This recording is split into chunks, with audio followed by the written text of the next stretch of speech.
Michael, if you would make a list of the companies who are currently winning the mobile revolution, who are they? I'd say the winners right now are Apple, Google, Amazon, Facebook, Twitter, and in general, companies that create mobile application software networks.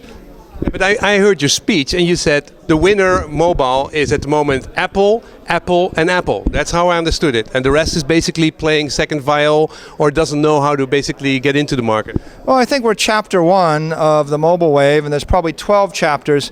Apple's the winner of the first chapter by far. I mean, you could say we're in chapter 2 or 3 and maybe Apple won the first chapter and the second chapter.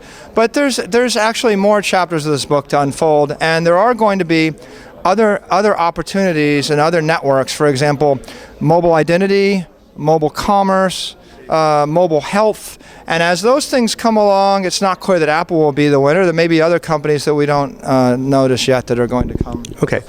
But you say the iPad, you think that is the most amazing thing because the rich and powerful are carrying around the iPad and that's the first competition with paper? Yeah, I think the iPad is the most underappreciated or underestimated new technology. I think it's the first device in the history of the world that competes favorably with paper. So I think it's inevitable that every literate person on the planet is going to end up with at least one, but probably more than one, either iPad or a tablet computer that's got comparable techniques. How many tablets in 2015? In 2015, let's say we're like 3 years out, probably more like 250 million, 300 million, I'm guessing. Will it be just as important as a smartphone revolution? I think it'll be at least as important. It might be more important because smartphones are useful for a set of activities, but smartphones don't normally have the ability to host enterprise applications. But if you look at the tablet computer like the iPad, every application never ran on a Windows machine or the web probably would run better on an iPad or a tablet computer. And so the iPad is completely disrupting the entire enterprise market, and then it's also disrupting the entire entertainment market. And so entertainment and enterprise are incredibly valuable portions of our society. What does it mean for Microsoft?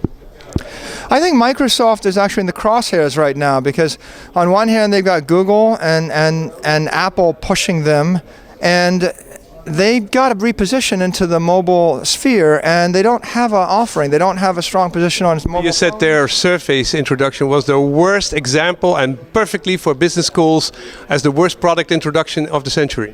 Yeah, I don't know if it's the worst of the century. I just think it was a disastrous product introduction.